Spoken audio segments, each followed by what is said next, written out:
to swapping. Like, you guys own the rim, let them go to the edge of the rim.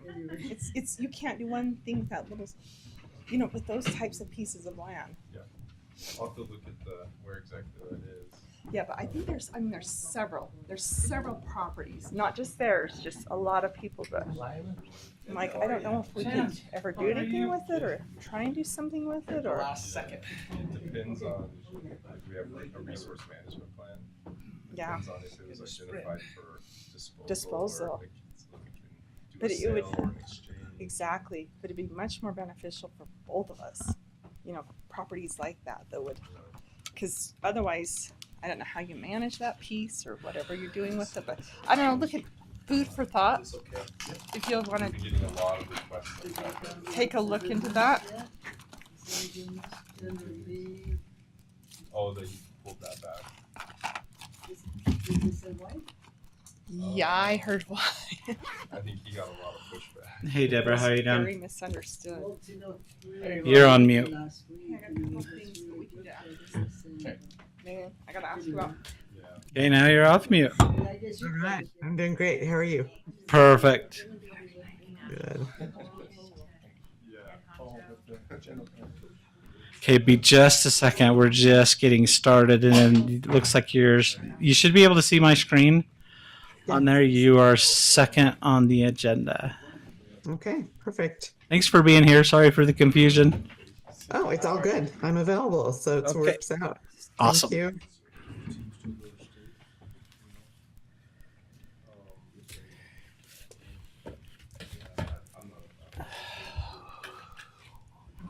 Sorry. No, you're fine. Keep there. Move that. I was just like, it was feng shuied Okay, good morning. in a different direction. It's 9:01 and it's time for us to call a meeting to order. Roll call. Commissioner Mon here. Commissioner Stubbs here. Commissioner Harvey probably is on the way. He said he'd be a half an hour late, so Okay. he's on his way. Anyway, so Matt, you wanna? You betcha. This first item on their agenda is the Bureau of Land Management presentation and update. This was a request that you had last commission meeting of Jake to come back and kind of give an update of what's going on with the BLM and all things goodness. And so we'll turn our time and attention over to Jake Palma, our manager, Monticello field manager. Yes, sir. Well, good morning, everybody. How you doing? Doing good.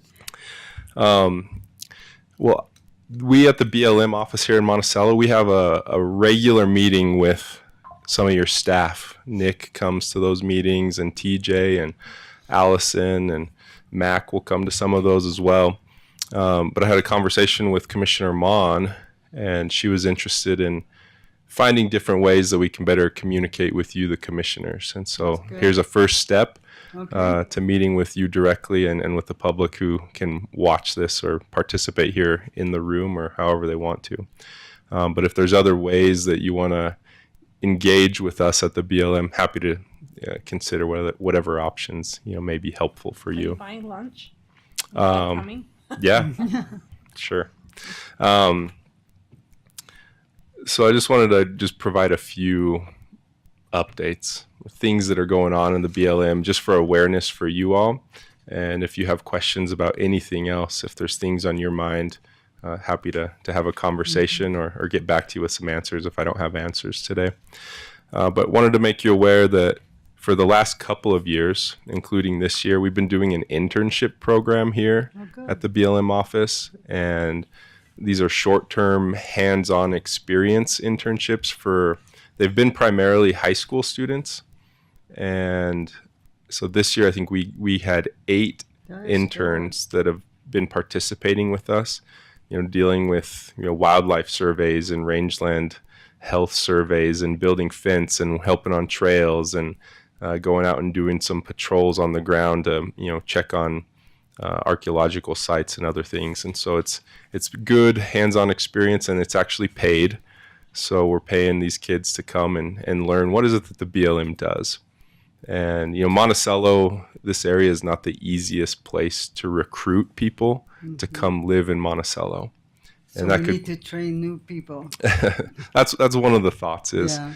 you know, what is it that the BLM actually does? You know, I think maybe the local community may have a vague idea of what it is the BLM does, but you know, we'll bring them into the office and show them exactly what it is that they could do for a career path and You know- participate in management and the lands that surround their hometowns. You know, So- this goes along with what Mac and Commissioner Harvey, myself, and Talia have been working at the Upper Mobility Mhm. Program grant.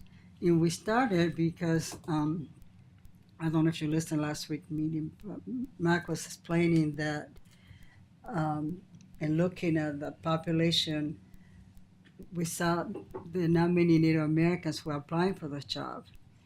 And when I was in Navajo Mountain for graduation in the school year, I brought to the counselors, you know, it's something that the students who were interested, they would never thought about that. They think about nursing, medical, they think about all kinds of the ideas, but this is nice to know that we have that, and it's up their alley. I mean, I think if we get, especially some of the Native Americans, if they can come and apply for those jobs, Mhm. and you know, also, I was talking to somebody. They were telling me that they have lots of jobs sometimes, but nobody applies locally because they don't have the qualification. But if we start training Yep. people that can go and learn about forestry and different things. I know with the college, the conversation is going about having a year certificate, having a certificate, especially with now they're going to have the campus in Mario Valley, where they can be, those classes can be taken while they're in high school. So I think that's going to open up a new opportunity for our students. And Yeah.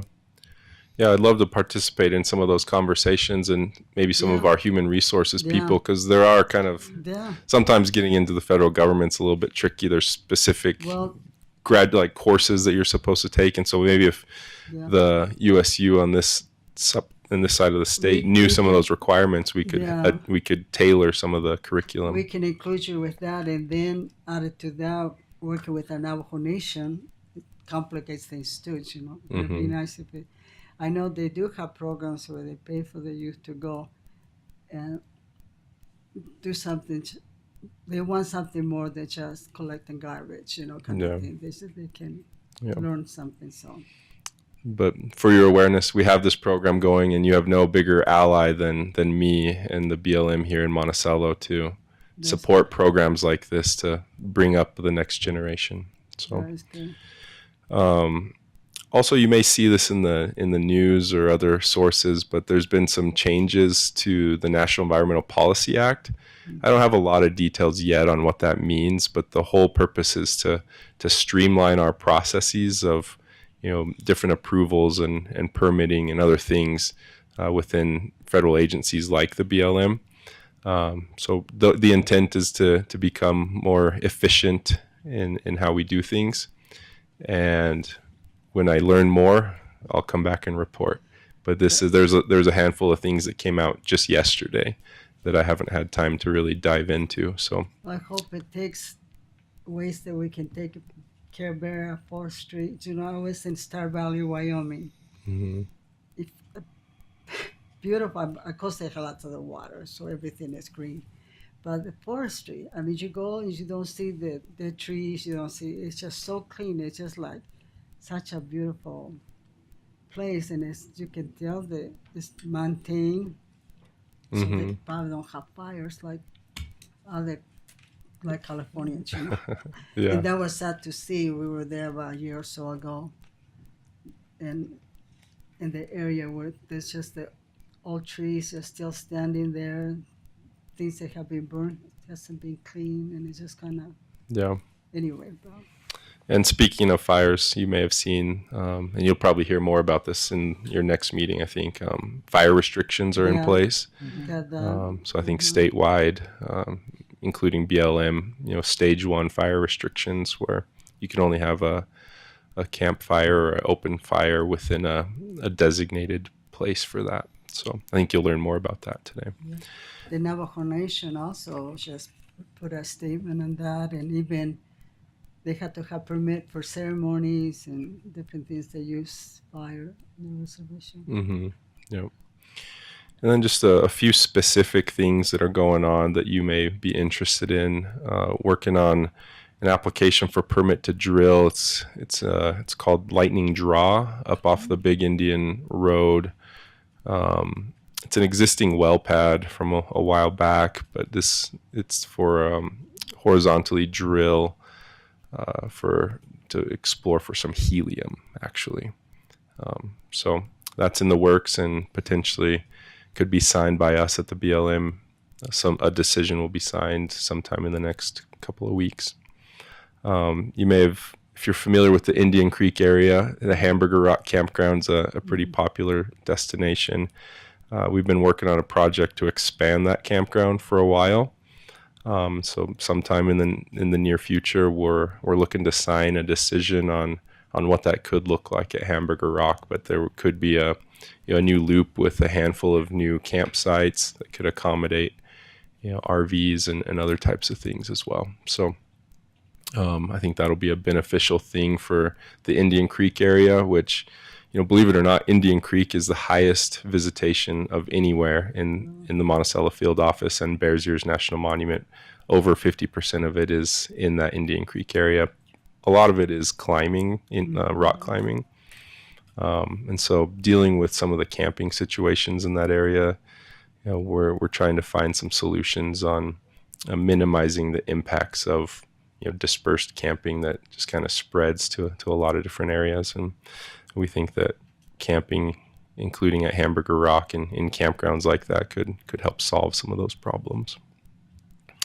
House on Fire is probably our biggest destination for just a day hike within Bears Ears. And we worked for a long time to approve some improvements for the trailhead at House on Fire.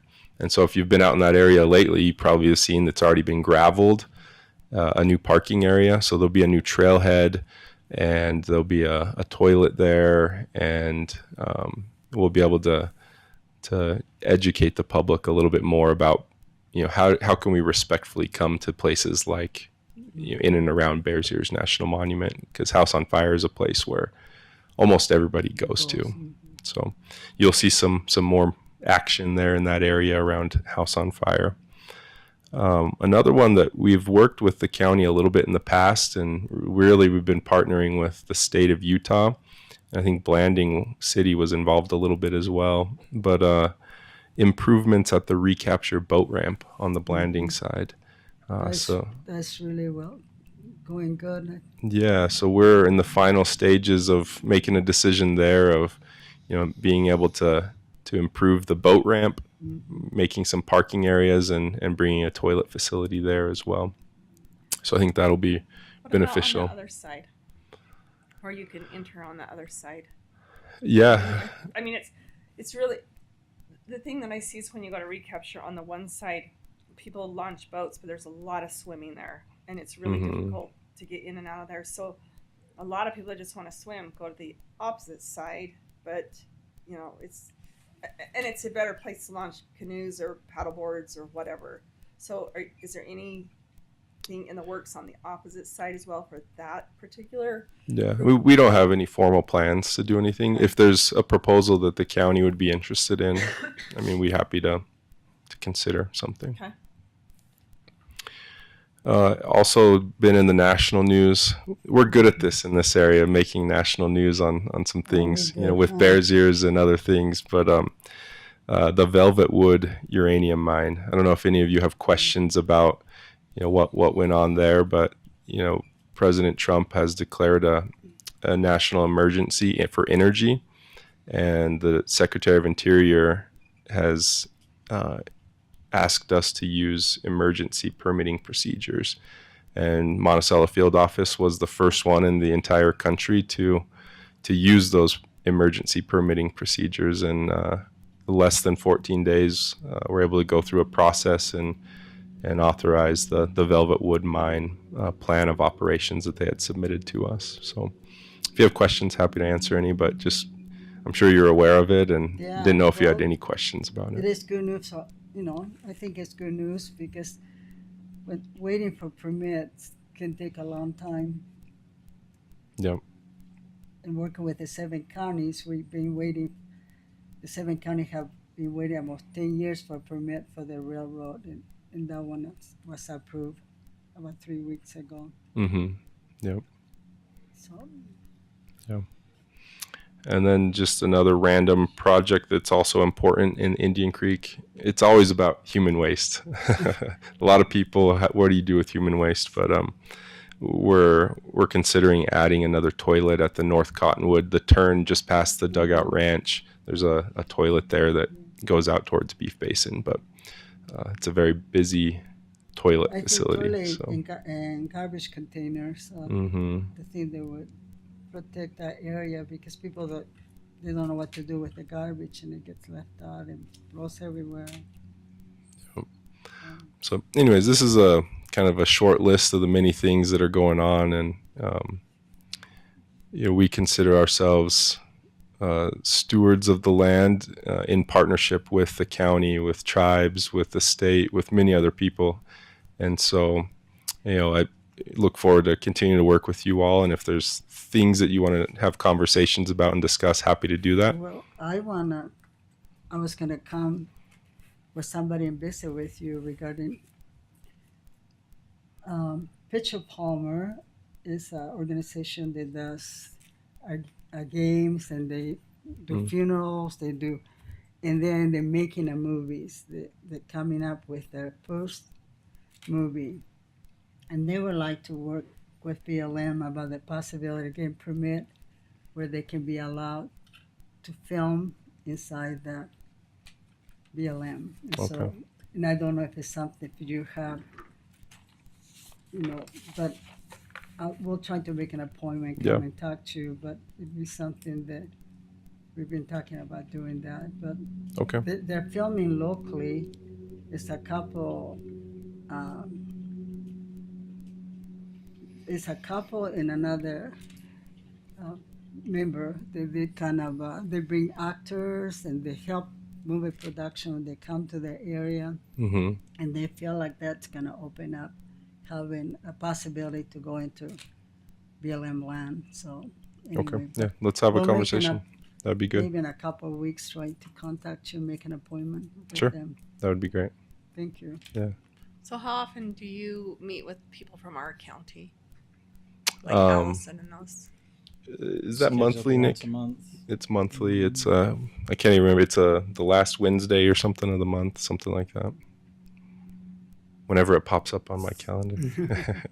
It's a collaborative meeting where we get updates on what permits been issued and a lot of it, just that coordination that takes place with some of our employees, the knowledge of, Jeep Jamboree and, they you send apply me for a that link? permit and Do you mind if I join things that? like that. Yeah. Okay. We can add you to that. I have another question. We are working with the Forest Service on getting some logs. Mm-hmm. I'm involved with a project planning of an outdoor type of museum, and we have a saw, amazing saw from Canada that they can cut, make 2x4s, make everything for the buildings. And so, is there possibility of logging or just getting? Did you ever clear some areas where we can harvest some of those logs to use for the construction of the buildings? We are working the first building right now, and Yeah. I mean, it depends on what you're looking for and how much and Yeah, where and we're looking for pine, basically. yeah, which is primarily going to be on the Forest Service. Okay. Yeah. Anyway, but yeah, we are working with them. I just thought maybe it was a possibility if you're clearing anything and. Mm-hmm. Yeah. Most of the work that we do is on BLM. It's going to be more pinyon pine and juniper. Okay. Yeah. So when we get to that point, then we can, Mm-hmm. because we'll have different type of buildings. It's not being. Okay. Well, good. Well, thank you for your Thank you. time, and Appreciate it. yeah, whenever if you have questions about anything, I think you all have my number, so feel free to shoot me an email, work through Mac, and get to me. But always happy to work with you. So thank you. Thank We'll you. see. Thanks, Bye-bye. Jake. I'll just leave. Yeah, Good to see you. All right, the next presentation on here you have regarding the Boulder Way Forward. We've got Deborah. It wasn't Susan. It's Deborah Lynn that's going to be giving this presentation. She's provided her slide decks and everything for the presentation, and so it looks like Renee is also here to help her. And so go ahead, Deborah. We'll turn our attention to you and Renee. Wonderful. Thank you so much for having me here. Dr. Madsen had a conflict, but I do keep her updated on the Boulder Way Forward County Coalition. She was there in 2022 for a think tank about women and girls, and had a lot of response from the community and good input on how to help lift girls, women, and families in San Juan County. And then in 2023, we launched a Boulder Way Forward for Utah. It's a statewide movement, as I mentioned, to lift girls, women, and families. And here in the introduction, you can see the reasons that we have this movement or need this movement. National and statewide studies show that women and girls in Utah are not thriving in critical areas.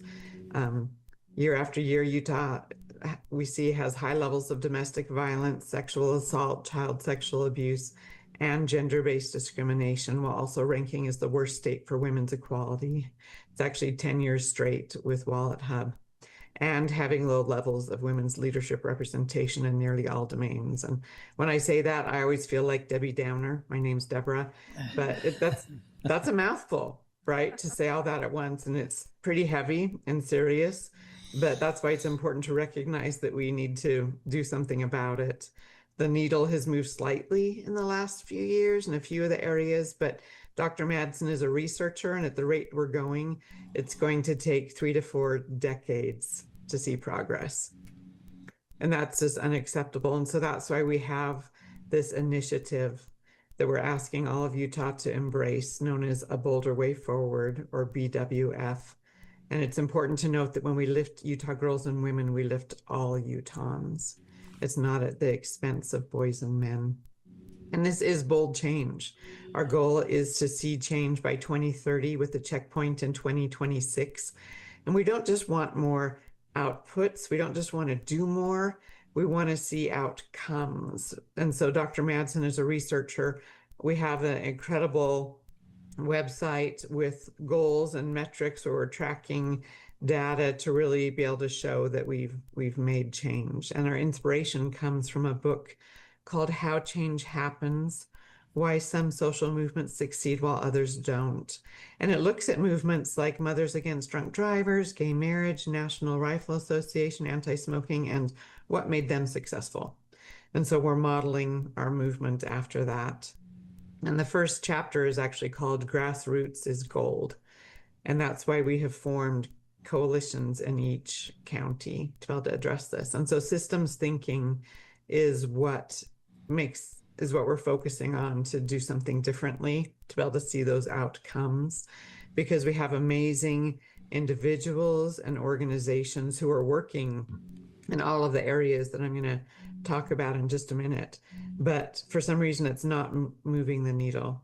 And so in Utah, we're great at parts, but we need to move together as a system with networked leadership. And so we've asked the county coalitions to do mapping. Who's already engaged? Who needs to be part of this? Our goal is not to create new programs, but to really amplify the existing work being done in the counties. And so this next slide, this shows our Boulder Way Forward framework. And so it's like a wheel where we have a steep hill to go up, right? And by 2030 to see change. But in this wheel, we have 18 spokes. And those spokes are divided into 5 different areas. And these spokes, some people say, wow, 18 is a lot. Why don't you take a few and focus on them first? But it's like picking a favorite child, right? How do you pick a favorite? But also, they're so interconnected. If you take a spoke out of a wheel, it weakens the wheel. And an example I like to give is, if we take a woman experiencing domestic violence under safety and security, well, she needs health resources from Health Across the Lifespan. She needs education to be able to understand finances. She needs workforce development under workplace, probably childcare, and under community engagement, she needs support from her political representation and laws that will support her. So that's just a sample of kind of the systems approach and how everything is interconnected. But let's stay there for another minute, because I do want to talk briefly about some of our goals in these areas, because we actually have a web page for each of these spokes that goes in depth into the issues. We have podcasts, we have 2-pagers, we have living room conversations, we have statistics for each of these, and then we have statewide co-leads also who are working in each of these areas, and they're from the leaders in their organizations. For example, Health Across the Lifespan, the statewide co-leads are from the University of Utah and from Intermountain, and so they're leading the way.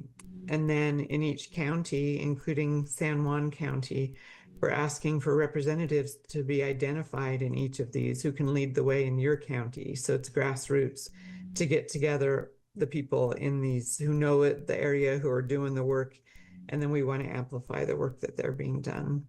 So quickly, if we look at community engagement, we know that when women are at the table, different decisions are made, and it's wonderful that you have a lot of women on your county council, and we want to have more women represented across the board in Utah and in the counties and cities, because when women are in, at the table, more money goes to education, for example, more money goes to safety nets.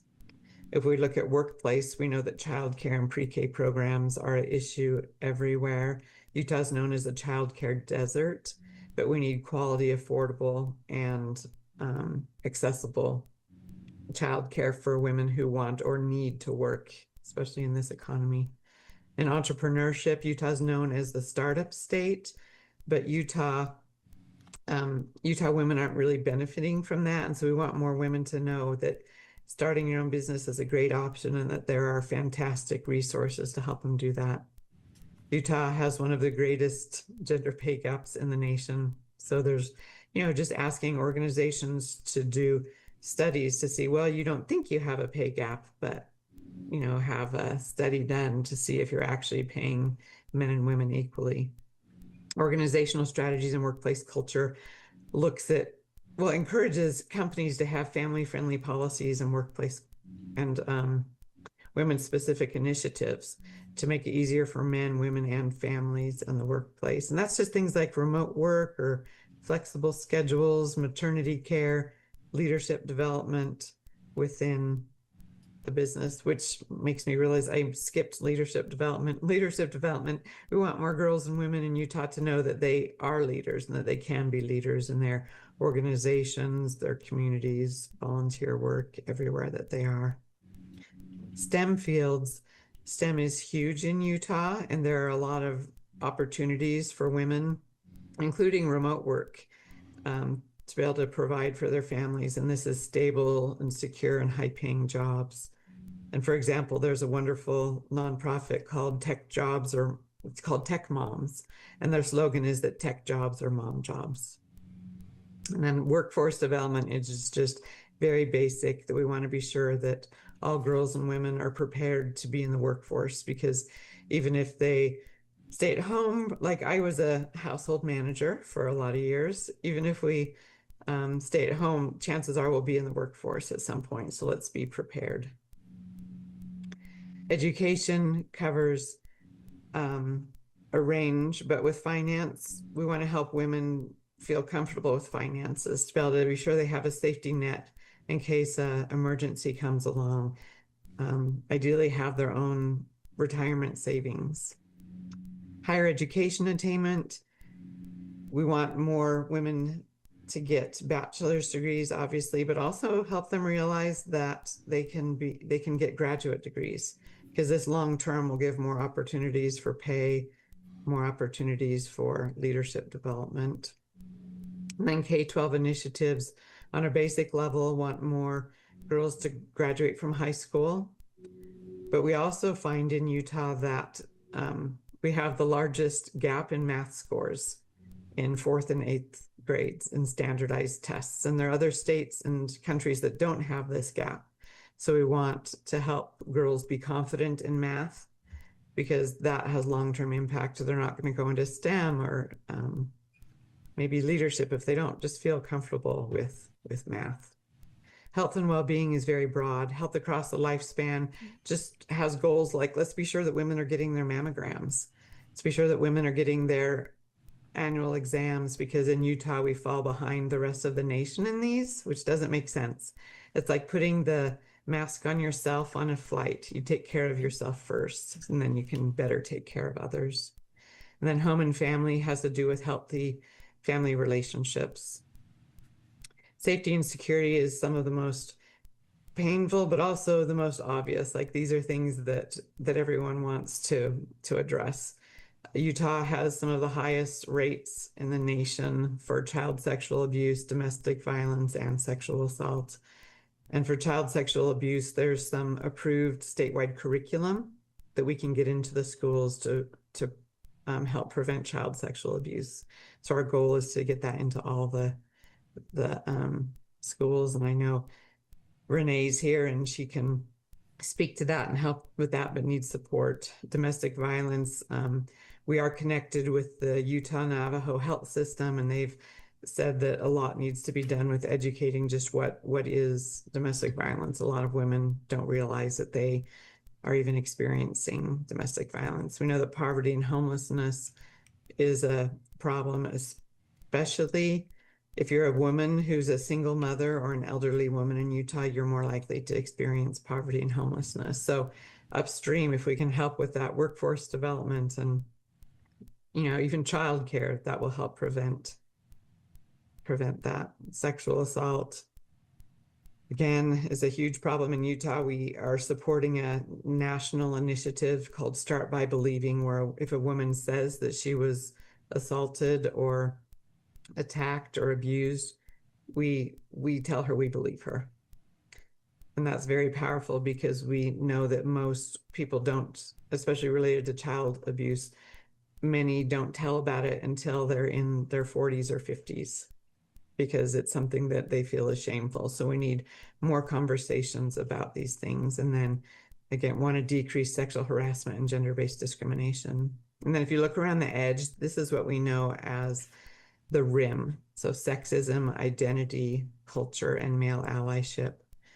And identity and culture are important because minorities and marginalized populations are more likely to experience problems with all of these. So we need to especially be sure that this message gets to everyone. And then male allyship is crucial, because this isn't a women's movement. When the tide rises, everyone benefits. Boys, men, and families benefit when women are thriving, when women have opportunities, and when they feel safe. And we appreciate Mac, who has leaned in San Juan County, who's the male ally connector, who's going to help us get more men involved in this movement. And I mentioned that Dr. Madsen was there in 2022, and that there was a report at that time about what residents felt could be done to help girls and women in San Juan County. And then when we started the coalition,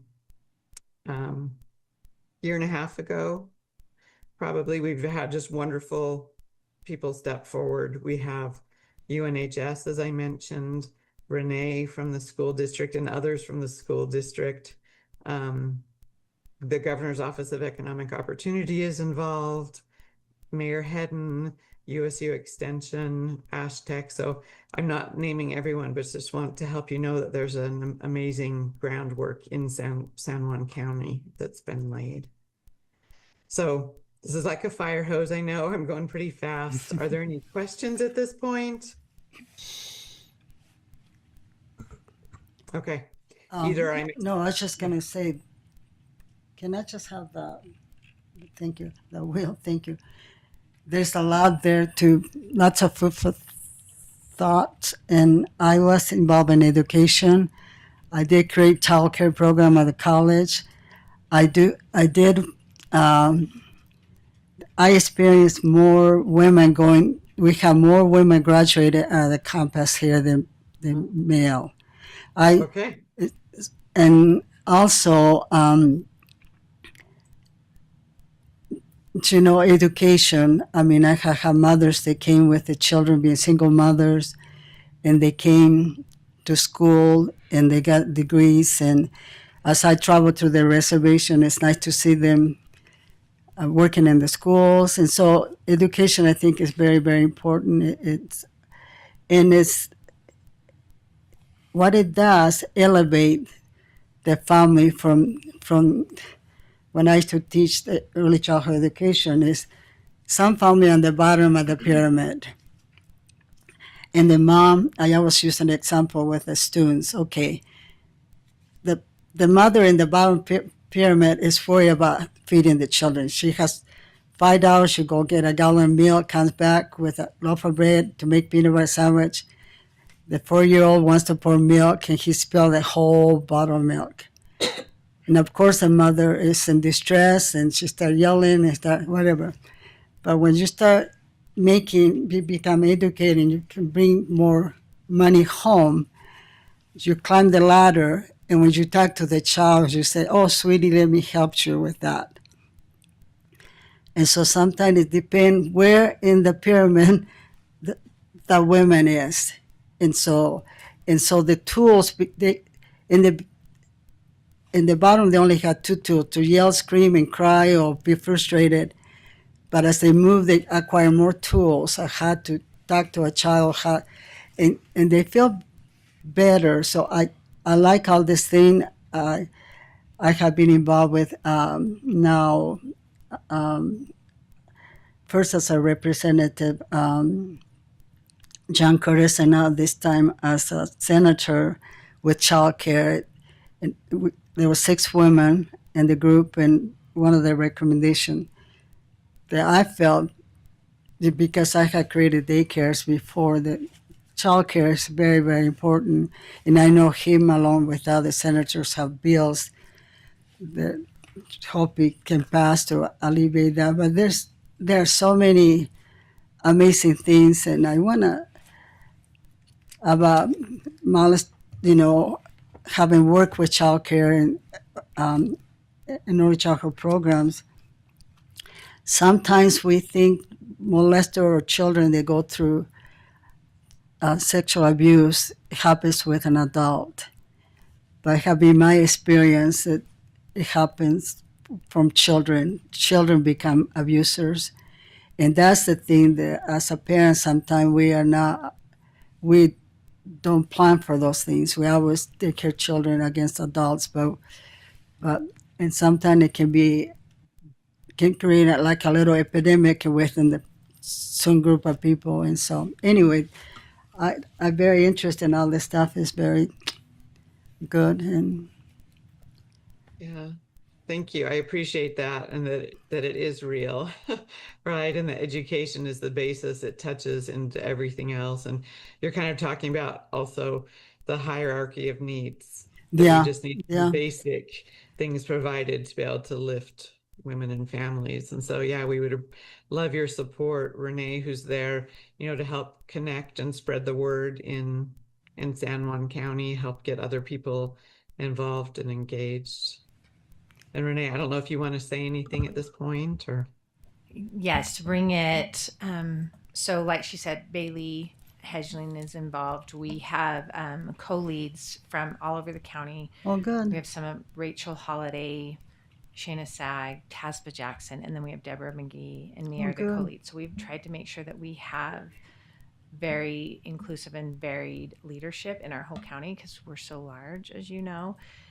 But they also are some of our busiest women that are trying to get this done. So setting it up this way and asking the county to recognize the coalition really helps us get the word out. We have a monthly meeting right now. I think July 16th we will be in Montezuma Creek. So we're trying, and we do Zoom that because we know how hard it is. And so right now we're calling like living room conversations, because we have been a coalition for the 18 months, but we are struggling because of the size and just to get the word out, right? Because it is a lot. Like you said, it's a fire hose. So we are having monthly meetings.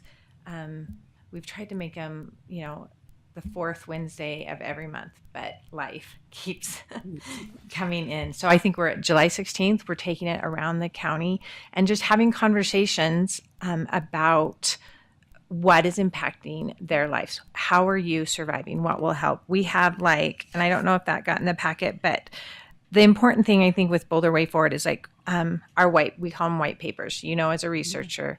This is the information. This is the research behind what we're talking about, how to really personify that down to our local level.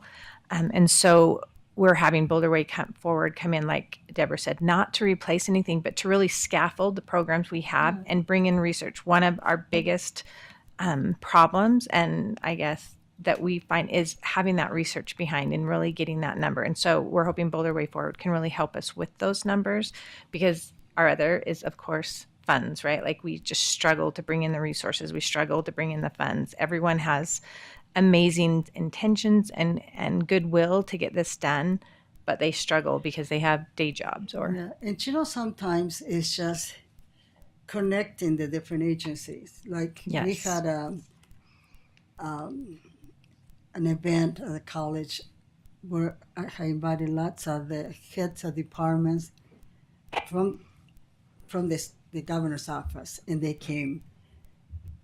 But we didn't have that many. It was during their season, so we didn't have much of the public. But the people that came, they had no idea about each other. I mean, when they came, they started presenting what service they have. It was, you do that, and then it became a connection. And sometimes that's what we're lacking. But we have lots of good service in the area here. But it's how that we bring it together so where they can, if you have a person, not everybody gonna have all these needs. And so it can be like a resource place where we can connect people with this group or with this organization or with this. Yes. We presented at the SJC PAC, our San Juan Coalition Prevention Action Collaboration. And so we have Derek Begay, we have Ryan Benally that have been to our meeting. So really trying to tie in that. We joke, Rebecca Benally reminds me that we're winning by inches, not miles, right? Like sometimes we want to make this huge, like you say, leap forward, but it is by miles. So we are progressing. I think we are going somewhere, and that's why we came to, and Deborah can explain a little more, but asking that the county become one of the partners in this, so that I think it adds some authority and adds some validity to the program as we move forward, to know that we're not just somebody out there thinking, with the wild hair, that there is support, there's research behind that. Do you want to do that, Deborah? Yes, I would love to. So far we've had 2 cities pass resolutions supporting a Boulder Way Forward, and basically saying that they support girls, women, and families and this movement. And we can give you copies of their resolutions, but since this is very grassroots, it's something that every town, city, or county can personalize. We haven't had a county do it yet, although Salt Lake County is wanting to be the first. You could, but they haven't yet. But just to show that this is something important, this is something that we value, and then it's up to you how you support it. But then it kind of gives a voice really to the county coalition and these efforts, and to the other organizations that, this is something that you should learn about. Because as you mentioned, being the connector, that's what we're trying to do as Boulder Way Forward. The Utah Women in Leadership Project is the backbone organization. We provide a lot of resources. We have gatherings. I attend the virtual meetings. I came down last November and hope to come down anytime that I can support. just to really get the word out, but also to amplify the work that's already being done. We're trying to support UNHS with what they were doing for Child Abuse and Sexual Assault Prevention Month in April, for example. But which was really good. That was really, really good. yeah, so we would appreciate your support if you would consider passing a resolution. And if you have any sample or resolution Yep. of a small county, which, the culture is different in a small county than would be in a large county. Sometimes people see certain writing, they may say, well, it's not us kind of thing. So Yeah. I think I can see the need of things like this, but since we are operating in two nations, we have part of the Navajo Nation. We go there, but we're under there. We had to be cultural sensitive to some of the things, and it's good we have Rebecca, which is really good about that. And so, I can only speak for myself, but I can see that we have lots of pluses in a small community. I come from a big city, and when I came over here, I couldn't believe. I think there's many women in our county that can run anything. They are just so amazing. They have been speaking, public speaking since 3 years old, and they can do amazing things. And so I think we have lots of pluses like that. We have some things that are kind of, that we need to address. But I think if we can somehow tailor something that can reflect the value of our situation. San Juan County is different than lots of the counties. It's a large area, is small in size as population, and we had diverse, we have a matriarch type of society where women, they have lots of leadership in tribal leaderships and things like that. And so just even recognizing it'd be nice to have recognized some of the accomplishments they're having. And so Sylvia, we're excited to report that San Juan County women did talk about that and did start with our indigenous population and to really recognize them. And that's been one of the things is that we are making sure that we bring all voices to the table at the same time and elevate those voices of our community. So Boulder Way Forward has been meeting and does meet with our representatives from the Navajo Nation and really try to make sure that we're incorporating so all of us. I have no problem with if you guys want to put something together that can be approved by that. We would love that. And that support, because there aren't funds that come with this. This is, like we said, a grassroots effort. It is many of our women taking their times. And so we're hoping to support them as they come out to those meetings. We usually try to feed them because it is time away. So we will develop that resolution and then hopefully move forward, because it would be wonderful to be able to say that San Juan County is a supporter and a partner as we move forward with this. We are getting on the agenda with the district. We would like to have them support as well, because many of our teachers are women and many of the students. So we are starting that process. We also plan to hopefully take it to chapter houses and get that ground roots movement going. And that's why we're going out we'll be in Montezuma Creek in July, and we'll hopefully we'll take it to the people and let them know, and then gather the amazing women, like you said, that are already doing the hard work on the ground, and we're just trying to connect them together. So you guys are not under, so you're under the state of Utah government operating, or just kind of like a separate group right now? Deborah, do you want how that operates? Yeah. So the Boulder Way Forward is under the Utah State University, under the Utah Women in Leadership Project is the backbone organization. And so it's all based on her research. And we do have some funding, including from the Utah State Legislature for people like me to help support.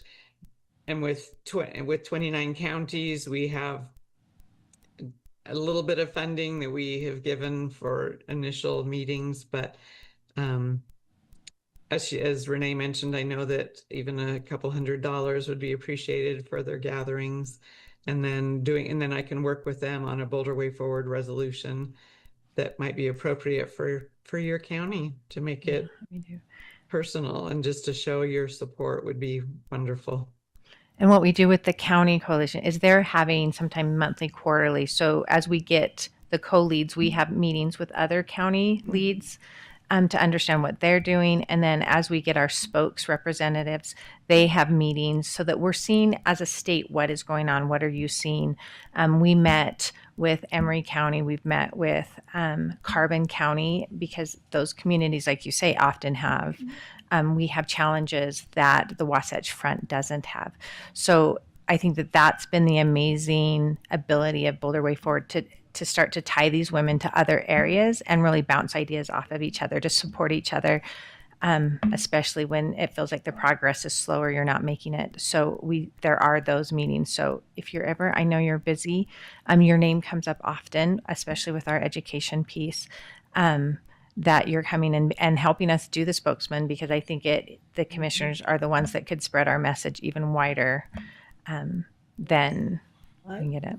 I want to mention I work with United Way from Price. I meet with them, and we do things like SOLE, SOLE for SOL, SUL, and we participate, they get funds. And sometimes maybe we could kind of, do something. That's small. Catherine Weaver. Anyway, and also we have NHF Fuel that has possibility grants for the, Yes. But the only thing with NHF Fuel, they do grants for nonprofit. So that's the reason I was asking if you guys. Yeah. Boulder Way Forward is nonprofit. Whoops. So I don't know, Commissioner Munch, you have any comments? No, other than I think it's a great project, good grassroots movement that you're trying to push forward. So in the interests of those who need it, for sure. Yeah. And you brought up the classes in school and the assault on them. Lori could probably speak more, but we are working at the district level. There is a program passed by the legislation. One Love, right? Love. I know it's been passed, and I forget it every Yes, time. I know. And that we are starting to connect, because the state has specific entities that can come in and teach on those, because like you said, that is a big one, and we are experiencing it at the very even at the elementary levels, teaching our children the boundaries. So that is being worked on. And we have also taken it as a prevention coalition with Rebecca Benally, making a toolbox that is for our countywide, to not just talk about specifically sexual assault, but boundary violations and what that looks like, so that can be stopped. So there is some movement on that, and that's how Boulder Way Forward is helping us just to have those living room conversations, have the conversations here at the podium, and get people talking about it and supporting it, bringing in a resolution, so that it makes it easier now for cities and chapters to support the program too. And so that is our goal. I think they're good goals, and I can see this is a really good program, and it's needed. Like I said, different people will have different needs and their wills, and so Yes. that covers a lot of good things. Commissioner Harvey, you have any? Well, thank you. Thank you. Thank you, Deborah. And so Yeah, thank you for your time and for your support. I'm willing to do anything to. That's a big ask. Yeah. We will come back. Thank you. Thank you. Bye-bye. Thank you. Okay, the next item on your agenda, you have Parents Empowered presentation. This one's by Renee as well. This is for the San Juan County Prevention School's out, so I can do it. Collaboration Coalition.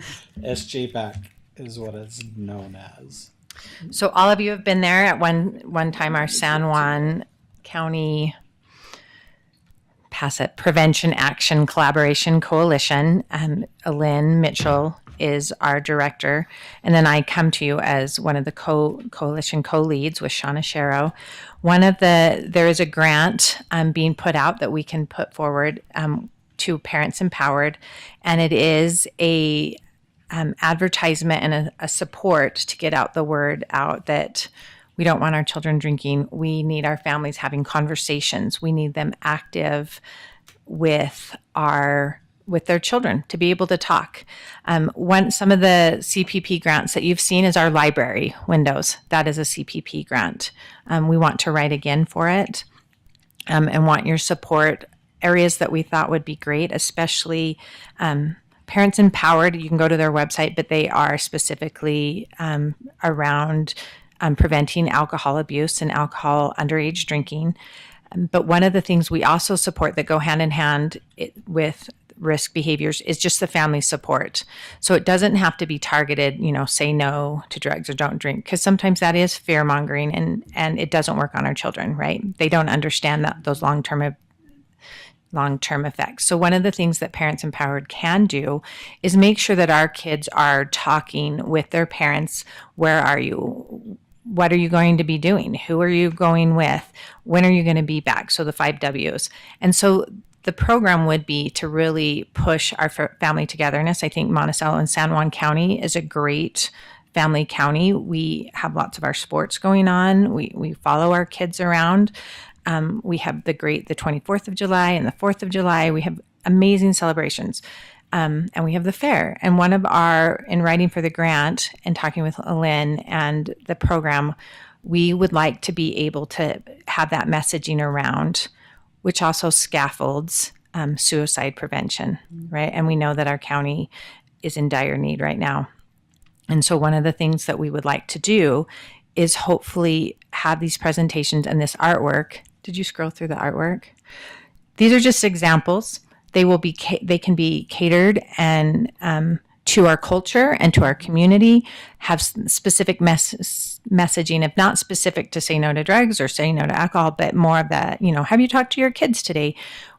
Our idea, we're thinking the rodeo grounds right now, where we do have some pretty big events where we bring our whole county together. Could be culturally relevant to our county. They could build in. We're hoping, side note real quick, with Monticello to do it up at the ballparks on our concession, have a horse head. So we're hoping that these come together at the rodeo grounds, like the concession buildings and the it's like a wrap, and they come down and they help do it. But before we wrote for the grant, because it does take some time, we were hoping to have the community support of that. Other areas, it could be banners up high on our, the stadium seating or on the fencing, right? Like there's ideas. We have some of the fair, the show houses. So, and even as we were looking yesterday at the junior livestock building, getting it where our kids are to see it and where our parents can sign, and just this reminder. It can beautify some of the walls. Yes, it can. And it would become, and you would have to say what happens is we write for the grant. If they grant it, then we start working towards with their artists about what we want. If you go to the library, we had the wheat stalks. They're also the ones that did our backstops at Monticello's, our basketball backstops up at the park. So they do art and they specify it to what works for, what gets it, what scaffolds our community, what is important to our kids. So that is our ask as right now, is that we have your, approval to move forward with the grant and be able to know that we will be looking at the buildings at the rodeo grounds. And that could change, right? As we get forward and where the money goes. It also goes to having like a grand launch party where we get the advertisement out there, where we get news hopefully out there that says this is what San Juan County is doing to protect their children.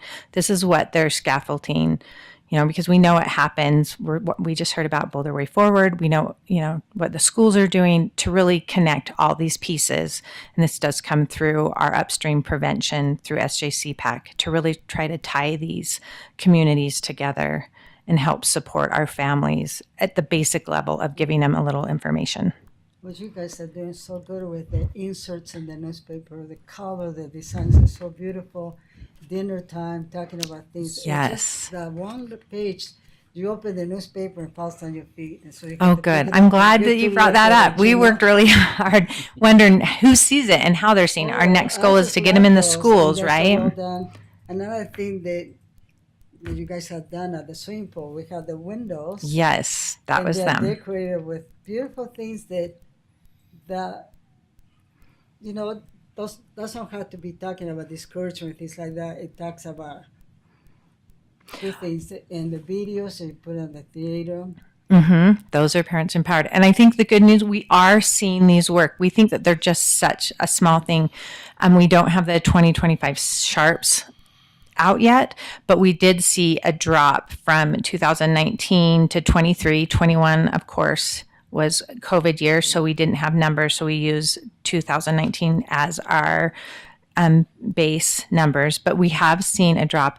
And we can report that more than, I think, San Juan County, 87% of our kids in 2023 had not had alcohol ever. Those are really good numbers. You know, I was in Navajo Mountain, and I was looking at the signs they have. They are 98% vaping free. Yes. And we have some of our new numbers too, specific was to just so- our Native Americans, that we're over like 96% did not use opioids. And sometimes we hear those numbers like everybody's doing it because we see the news and they hire. But I think San Juan County is doing a pretty good job for our children. And I think for the children can see those percentage in a sign. It tells Yeah. them you're not the only one not doing it. Look, you have Yes. options. Instead of showing the bad statistic, Exactly. for the positive. We call it bridging the gap, because too many kids, just a little science lesson with the SHARP study, many of the kids, like if 83% of our kids are not drinking, however, when some of the other question is how many do you think your friends are drinking? So we know 87% aren't drinking. The number goes up and they think that more than, I think it was like 75% thought their friends were drinking, which the numbers prove that they're not.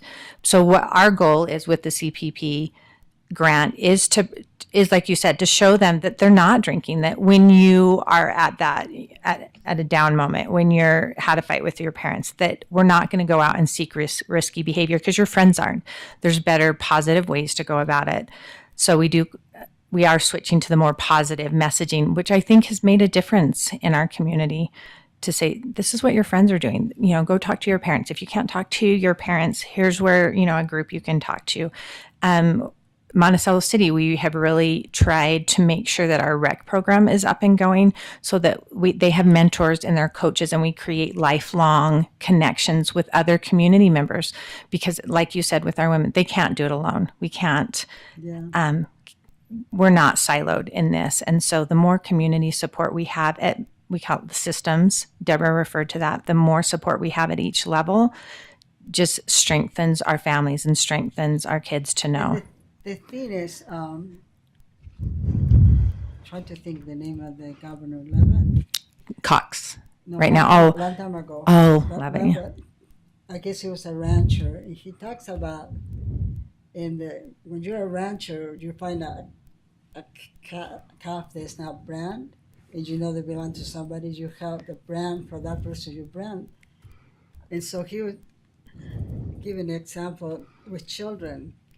We worry about teaching and caring for our children, but guess what? Our children are getting married. 100%. And so when we work to help all children, and being kind to many children, and I think it kind of helped. I think children need. I tell my kids, you need an old friend and a little friend. Yes. Every person needs. When you're a young person, find an older person that's your friend, and find a little child that just always say hi or I love that. Well, as you know, having 10 children, I can't do it on my own. Matt can't do it on his own, because they are going out to their friends. They may be Yeah. introduced Yeah. to substances or risky behavior. And hopefully we have had the conversations, but when we are having it at multiple levels Yeah. and they know that they have a coach or they have a teacher, that they can, or Sylvia, that I think gave our children some money one time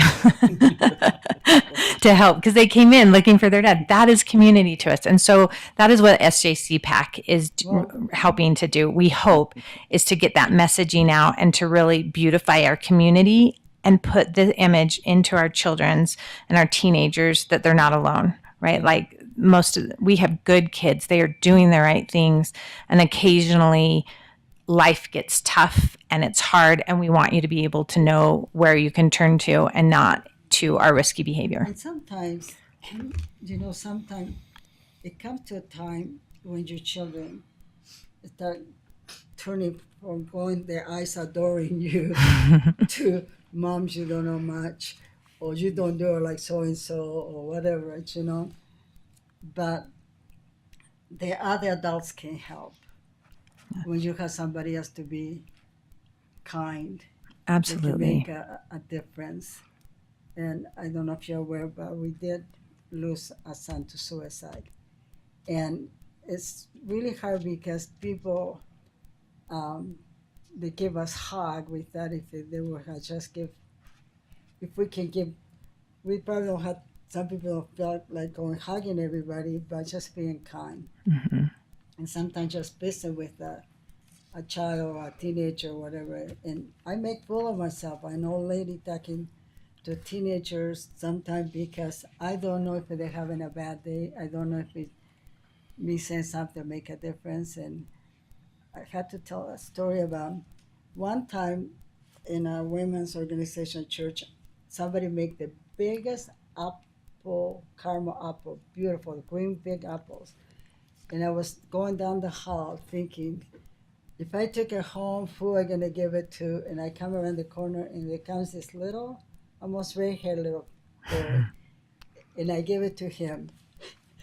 And everybody was jealous because he got that, but he had been my best friend. Now he's getting ready to go on a mission. I love that.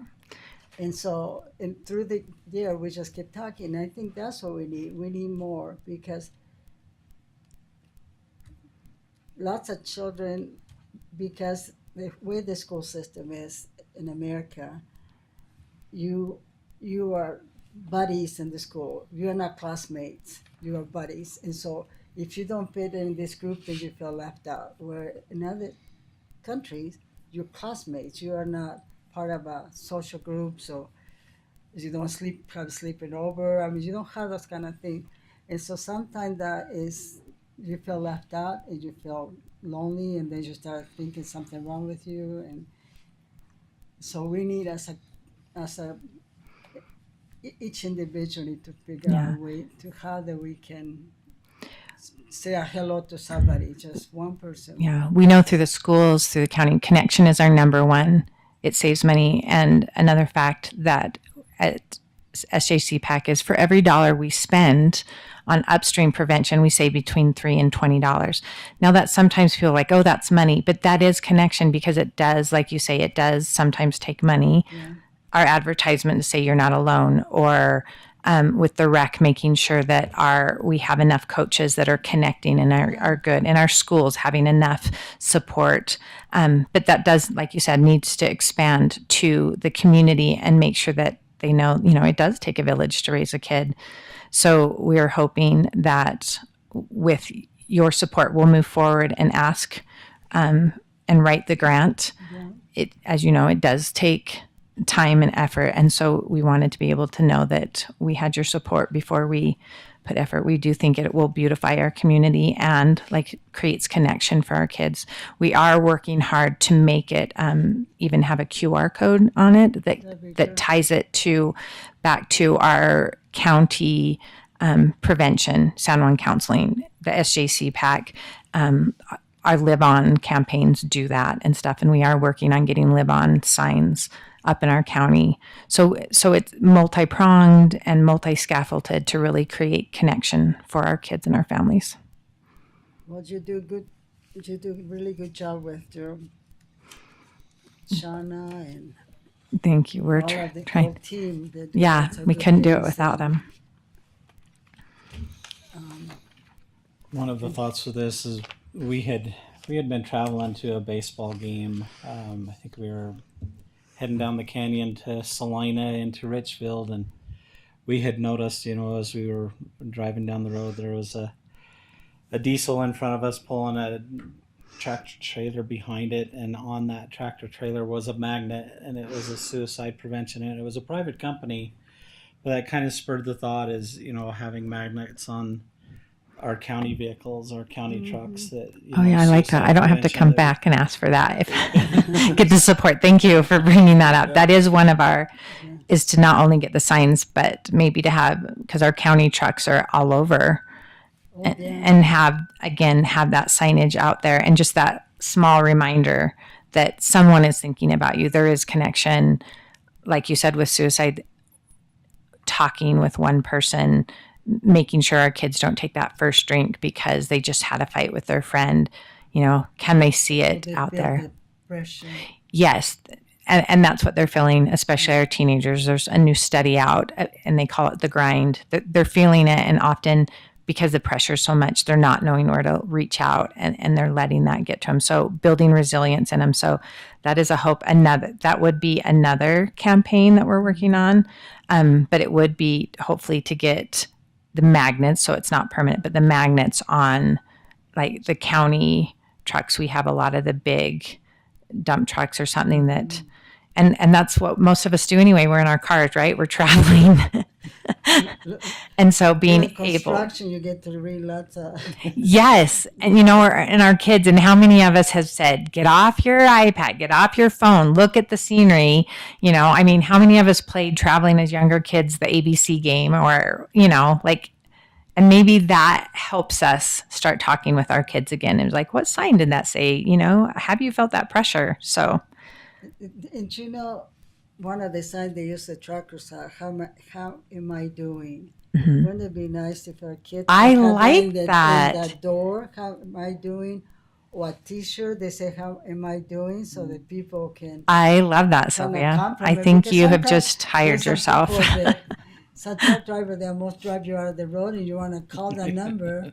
Right. Or you want to say, oh, he was so nice and good and let us pass, whatever. And so. I love that. And that's really good. Because sometimes we forget, especially good kids. Right, we're in a hurry. The ones that, you always have the one that never complains about anything, and they don't get that much attention because they're not the squeaky wheels, Mm-hmm. And the school district, I know we've talked about doing it on our buses, right? Some of our kids spend a lot of time on the buses. Mm-hmm. So those are some of the things that we are out looking, and just needing first to gather the support so that we can move forward with how to pay for it and how to get it out there. So, what do you have? You guys have any comments? Or am I doing all the talking? I feel like a drunk because I've been out for last 3 nights. I only averaged 2 hours sleep. So. Oh no! Well, thank you for letting us come. So thank you for making time that we can do this, because we do think it's important. The schools can't do it without county and city support, because we are a community. So thank you. Madam Chair, I got some thoughts maybe that good. might be helpful. Okay. Start by saying thank you to San Juan PAC for the monthly meetings. I dial in when I can, and last month or this month's meeting was very rich because there was representatives out from Monument Valley sharing their information. I think the meeting that was there, everyone reported on their efforts in their communities, and that was really refreshing to see. So I know that the work is being done. One thought that I just wanted to share: there was a Navajo Utah Navajo Utah Commission meeting that was held not this past Friday, but the Friday before, down in close to Window Rock, down in Sebonito, New Mexico, right where the fire is burning now in the nation. And at the Navajo Utah Commission meeting, the representatives there, the elected Navajo Nation representatives from the 7 chapters, they asked for a report on efforts for suicide prevention. And Rick Hindi was there with Navajo Nation Department of Child and Family Services. And Navajo Nation partnered with UNHS to try and provide culturally appropriate mental health services. So they're more spiritually based, traditionally spiritually based services, which is new. I think this year, in fact, Utah Medicaid approved that as being a billable service. Yes. Traditional behavioral health services. My point is this with the report. The leaders there had, in their own unique way, let me just put it that way, their own unique way contributed to their way of saying there are a lot of resources we're not aware of in our county, is what they were trying to say. And I think sometimes it's hard for leaders to articulate that because they're so bombarded with just their own experiences and frustrations and knowing where to access services. So I know there is work that is there that could be done a little more closely in regards to being able to share those services out in the rural communities. From my understanding of where those elected tribal leaders were coming from, it's that the residents and their communities, they're not like Blanding or Monticello where your neighbor is just 5 feet away. And so when you share flyers and signs, the entire community, because they're in one space, get to immerse themselves with these positive messages. Mm-hmm. Out in the reservation, everyone lives sparse out there. For me, where I live, my neighbors are about 100 feet away and then even further away. So if you make a geographical comparison in your mind, you can always think metropolis versus super rural. And I think that's where the leaders of the tribes are coming from, is we need help spreading these positive messages in our sparse community that we oversee. And it's hard because they're so spread out. And that's a challenge. But the signs here, and like Commissioner Stubbs, Madam Chairwoman, was saying, if you put them on vehicles, those service vehicles go out to the communities. And one thought that I had in my mind was school buses every single day drive out to those communities. Mm-hmm. And it'd be really awesome to see some of this messaging, if it's ever possible, to be on those buses, because you got communities who see those buses, parents stop, drop off their children, the buses come to them, and maybe public health and their vehicles that go out to the communities. UNHS has transportation services. Mm-hmm. You can stick the messaging on that. But kind of thinking backwards, because you got to remember when you're in Blanding, everyone's 5 feet from each other. Everyone's immersed in the positive messages. But out there, you got to think opposite. How do we take a message and get everyone who's so vastly apart to know that there are resources, because they're isolated in a sense. And it's not by choice. It's just the way it is, you know. Natives are not a metropolis kind of thing. Unless you have NHA housing, then everyone squeezes you into a spot. Right, and then you're overwhelmed with the information. But so maybe that perspective could help when we're trying to provide resources and services to the communities even further out that are not in a metropolis, but so far away. Yeah.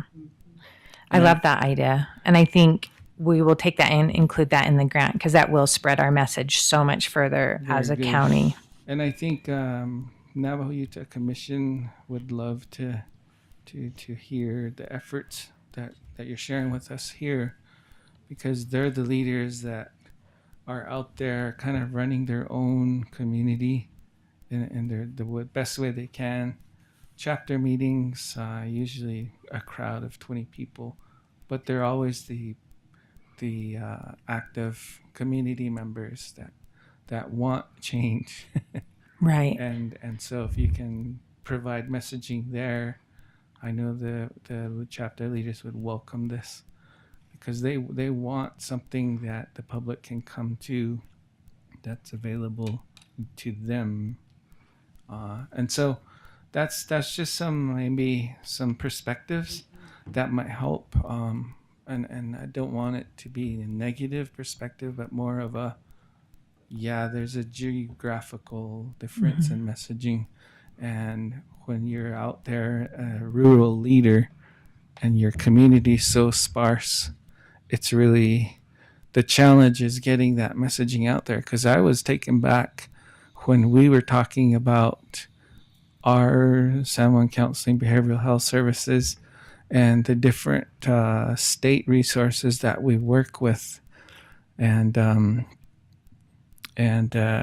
leaders weren't really aware of that. And I felt bad because I came with nothing. I should have brought the brochures, but now I'm asking for any one-page resources for suicide prevention.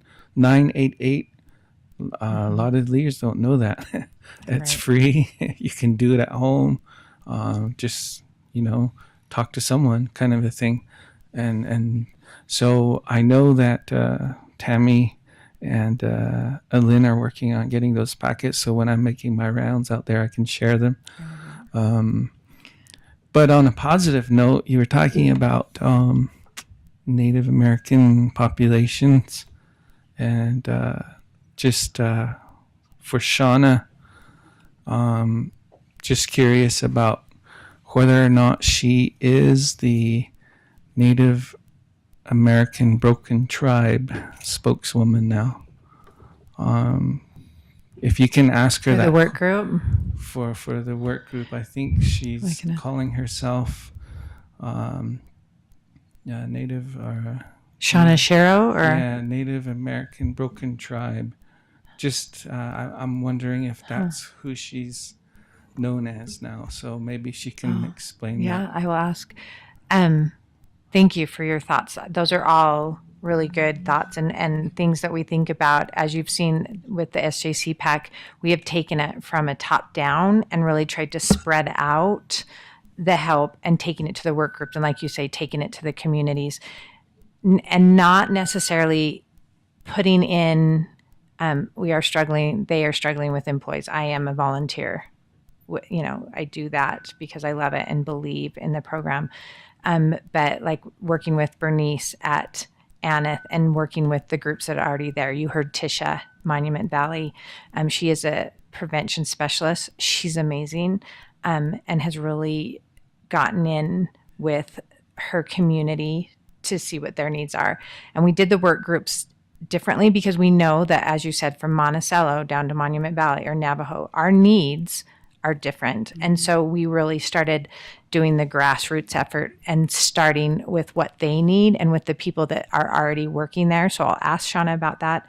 I know that as a SJCPAC, we have tried to come support, like UNHS, they had the daddy-daughter dance. Shauna was there for that. We're trying to support when they do their zero suicide fun runs and stuff like that. Sometimes it's quietly, sometimes we can get in there if we have enough time, because like you say, the resources, we don't always know the resources when we're doing that. So we are trying to take it to each. We've started really slowly with some of our communities. We're still struggling with Bluff a little bit. We are still really working through the school right there and trying to make that disseminate information from the school. It's a little bit the same with Montezuma Creek. We're starting to see them pick up a little more as Shauna works with like Tazaba and Shayna to support their programs. We don't need to rewrite them. We just need to support what's happening in what your community, because I mean, you're spot on. Monticello and Blanding are very different. We are also trying to expand into LaSalle and Spanish Valley. That we may not get a lot right now, but at least start to advertise that you're part of our county, and we're aware and get positive messaging out there. So the vehicle, I love the idea. We had kind of thought about putting it with something else. We have another campaign, but I think we include it with this one. I love you. How are you doing today? I mean, it's that simple, right? We're asking people, how are you doing today? We're having a conversation, and that's what Parents Empowered does. And it goes to, and that is across the cultural divide, right? How are you doing?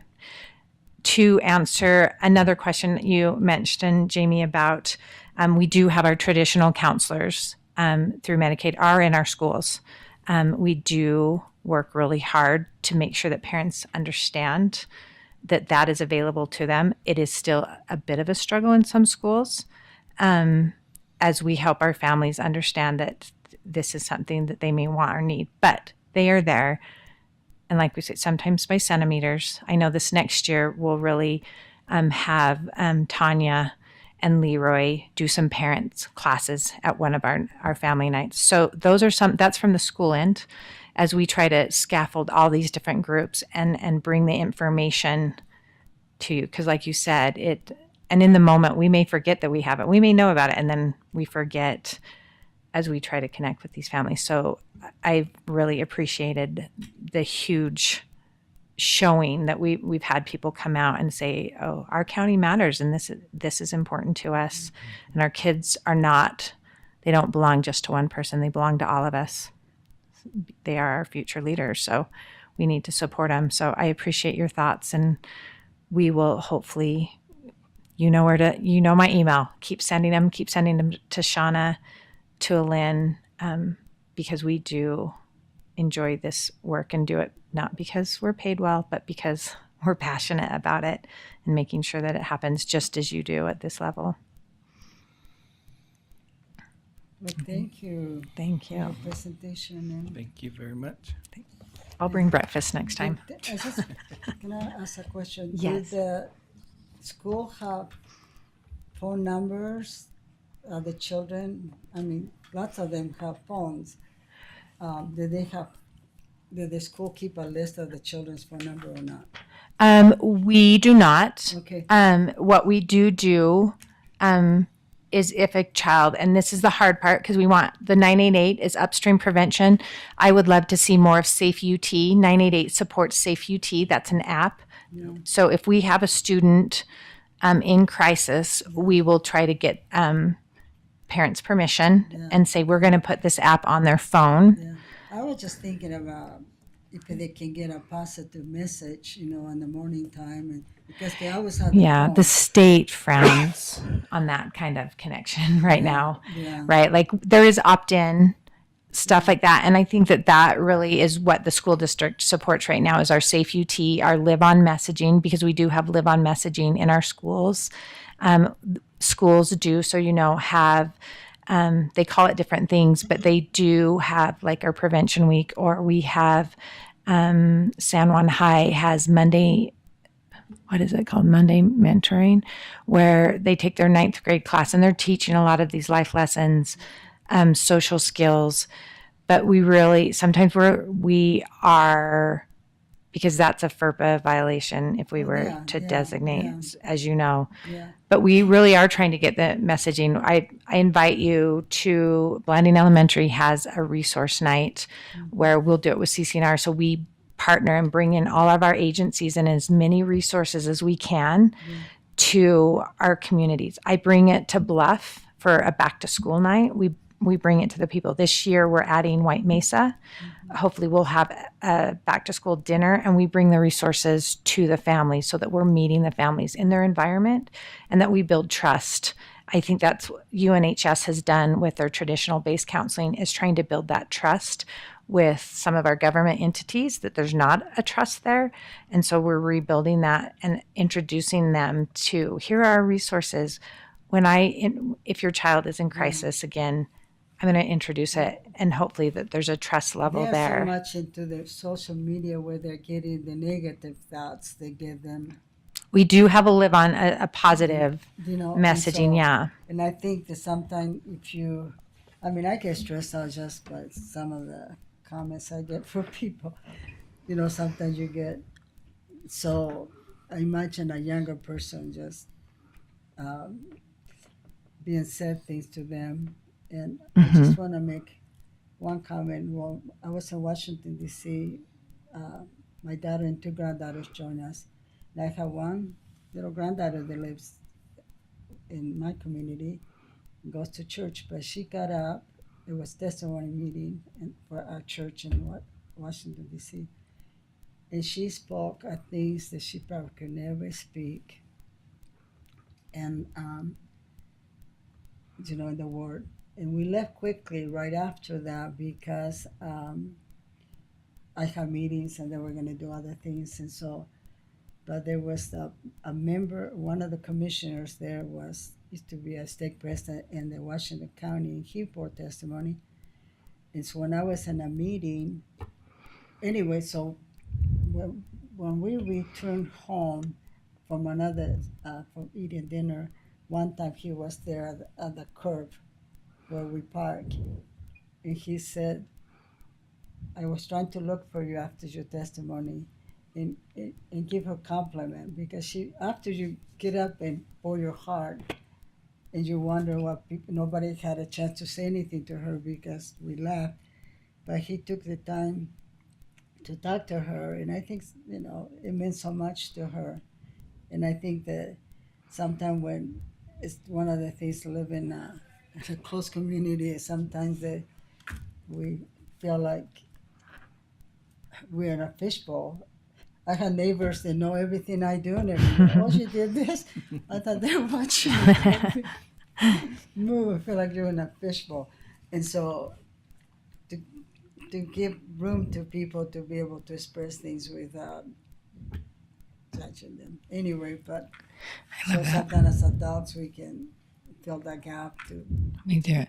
And to Jamie, I'll just, one more initiative that we weren't talking, but we do, I think we have over 20 youth at our Bryce County Prevention Coalition, and half of those are from Monument Valley. And so Tisha that presented and that we just loved what she was doing, worked so hard with, I think, Samantha Holiday to make it happen. So our youth we're doing things, but like you said, we need to advertise what they're doing, because it is our youth that we're kind of expecting to take it back and talk to their families. Prevention, if you've never been to Bryce Canyon Prevention, it is, because SJCPAC is specifically, prevention, so our risky behaviors, which includes suicide ideation, which includes substance abuse. So they're there taking classes, and then hopefully they bring it back to our schools and really help train these as mentors and leaders and as supports to their friends.